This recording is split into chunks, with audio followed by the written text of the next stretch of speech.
नमस्कार दोस्तों, ओम नमः शिवाय। स्वागत है आप सभी का इस नए वीडियो में। ओम नमः शिवाय, जय श्री शिवाय, नमस्तुभ्यम, हर हर महादेव।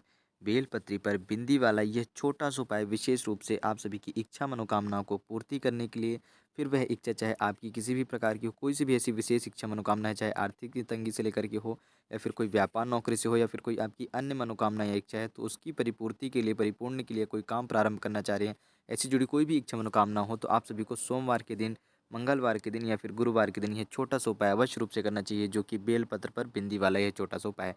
तो कैसे करेंगे और किस प्रकार करेंगे, पूज्य गुरुदेव की ही कृपा से और अनुकंपा से बहुत ही सरल और सहज रूप से समझेंगे हम सभी बेलपत्री पर बिंदी वाला है छोटा सा उपाय, ताकि हमारी भी हर इच्छा मनोकामना परिपूर्ण हो सके, हम भी अपनी इच्छा अनुसार अपने कार्यों को करना प्रारंभ कर सके। तो चलिए जानते हैं और समझते हैं, लेकिन प्लीज़ उससे पहले वीडियो को लाइक कर दीजिएगा और चैनल पर नए हैं तो प्लीज़ चैनल को सब्सक्राइब कर लें।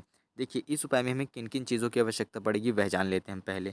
तो हमें लेनी है सबसे पहले 5 बेलपत्री, यानी कि इस उपाय में विशेष रूप से 5 बेलपत्री, 1 लोटा शुद्ध जल और हमें चंदन की आवश्यकता पड़ेगी। पीला चंदन लेना है, पीले चंदन का थोड़ा-सा लेपन तैयार कर लेंगे हम जल मिला करके। 1 लोटा शुद्ध जल अलग से ले लेंगे, तांबे के लोटे में लेंगे, 5 बेलपत्रियाँ लेंगे जो कि कहीं से भी कटी-फिटी या खंडित नहीं होनी चाहिए। विशेष रूप से इन बातों का ध्यान रखिएगा। दिन हमें पता चल गया है कि चाहे वह सोमवार का दिन हो, मंगलवार का दिन हो या फिर गुरुवार का दिन हो, इन तीनों में से हम किसी भी एक दिन कर सकते हैं। प्रदोष काल के समय पे हम सभी को ये छोटा-सा उपाय करना है, इस बात का विशेष ध्यान रखिएगा। हमने हमारी सारी तिथि, दिन, कौन-सी सामग्रियाँ लेनी हैं, इन सभी चीज़ों पर बात कर ली। अब हम आगे बढ़ते हैं कैसे करना है। तो हम क्या करेंगे कि प्रदोष काल के समय पे भगवान शिव जी के मंदिर में पहुँचते हैं। यदि प्रदोष काल के समय पे आप नहीं पहुँच पा रहे हैं, तो फिर इस उपाय को आप सुबह भी कर सकते हैं, लेकिन प्रदोष काल के समय पे करते हैं तो बहुत ज़्यादा अति उत्तम और उचित रहेगा और बहुत ही ज़्यादा लाभदायक रहेगा ये उपाय आप सभी के लिए। तो अब हम मंदिर में पहुँच कर के सबसे पहले क्या करेंगे कि 1 लोटा जो शुद्ध जल है, उस शुद्ध जल को हम साधारण रूप से सामान्यतः जैसे हम भगवान शिव जी का नाम लेते हैं, श्री शिवाय नमस्तुभ्यम का जाप करते हुए माता अशोक सुंदरी वाले स्थान में सर्वप्रथम समर्पित करेंगे। उसके बाद हम द्वितीय भगवान गणेश जी, तृतीय हम भगवान कार्तिकेय जी के स्थान में समर्पित करेंगे, यानी कि यह वाला जो हिस्सा होता है, यह भगवान कार्तिकेय जी का स्थान है।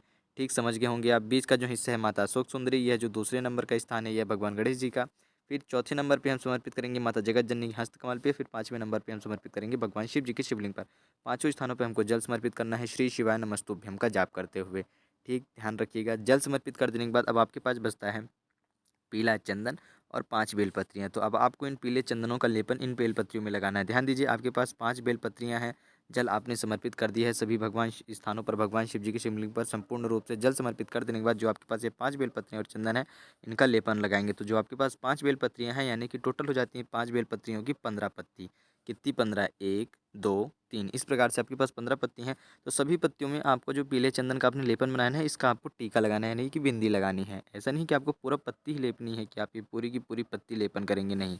आपको थोड़ा-थोड़ा तीनों पत्तियों में, जैसे कि यहाँ पर उदाहरण स्वरूप आप देख रहे होंगे कि आपको हर बेलपत्री में किस प्रकार लगाना है। दोनों साइड नहीं लगाएँगे बेलपत्री के, केवल एक ही तरफ लगाएँगे, लेकिन तीनों पत्तियों में पीले चंदन का लेपन करेंगे। इसी प्रकार आपको संपूर्ण 5 बेलपत्रियों में लेपन कर लेना है। लेपन जब आप करेंगे, यानी कि जो बिंदी लगाएँगे, जो टिक्की लगाएँगे पीले चंदन की लेपन की, तो वह विश्वकरेश्वर महादेव जी का नाम लेंगे। नाम आपको स्क्रीन पर यहाँ पर दिख रहा होगा कि आपको नाम क्या लेना है। इस नाम को पढ़ते हुए आप पाँचों बेलपत्रियों में पीले चंदन का लेपन लगाएंगे और फिर लेपन लगा देने के बाद आपकी जो भी इच्छा मनोकामना, यानी कि कहने का तात्पर्य है जिस भी कार्य से संबंधित, जिस भी चीज़ से जुड़ी हुई संबंधित आपकी जो भी इच्छा मनोकामना है, उस इच्छा मनोकामना को कहते हुए आप एक एक करके पाँचों बेलपत्रियाँ भगवान शिव जी के शिवलिंग पर समर्पित करेंगे विश्वकरेश्वर महादेव जी का नाम लेकर के। कैसे?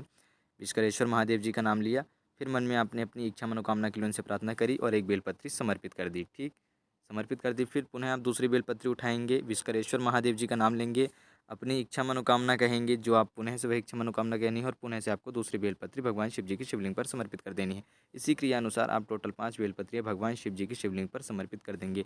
केवल इतना ही करना है। सोमवार का दिन हो या मंगलवार का दिन हो या फिर आपका गुरुवार का दिन हो, इन तीनों में से किसी भी एक दिन को आप उचित मान करके चुन सकते हैं और फिर आप उस दिन यह उपाय कर सकते हैं। यदि आप इन तीनों में से किसी भी एक दिन करना यह उपाय प्रारंभ कर देते हैं बेलपत्र पर बिंदी वाला, तो आपकी हर इच्छा मनोकामना यकीन मानिए कि विशेष रूप से परिपूर्ण होना प्रारंभ हो जाती है। वह कार्य होना आपका प्रारंभ हो जाता है, चालू हो जाता है। तो गुरु जी की कृपा से, अनुकंपा से बहुत ही सरल और सहज रूप से समझाने का प्रयास करें कि इस उपाय को कैसे करना और किस प्रकार करना है। उम्मीद करता हूँ आप सभी समझ गए होंगे। जय श्री शिवाय नमस्तुभ्यम, हर हर महादेव, ओम नमः शिवाय।